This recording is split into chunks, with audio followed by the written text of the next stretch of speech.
Welcome to Not Milk Never Milk. Subscribe if you're lactose intolerant. You start by ensuring the Chromecast audio is powered and connected to your amplifier's AUX or optical input.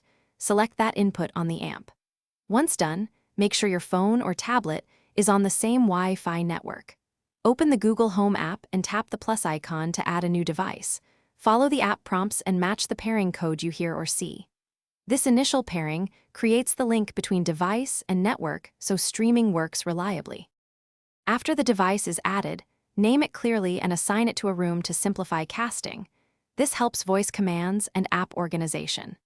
Next, open device settings to set default media receiver behavior, adjust any equalizer or volume limit preferences, and confirm firmware updates. If you have more than one Chromecast audio, create a speaker group so audio plays in multiple rooms simultaneously. Note that latency is managed by the group feature. These steps ensure consistent audio routing and synchronized playback. You cast by tapping the cast icon inside supported apps and choosing the Chromecast audio or the speaker group you created. Once casting, use both the app and your amplifier controls to set desired volume. Check playback by pausing and resuming to confirm sync and clarity.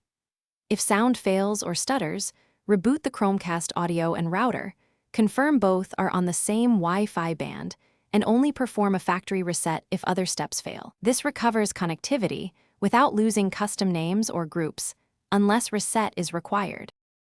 Thanks for watching. If this was helpful, leave a like and consider subscribing. See you next time.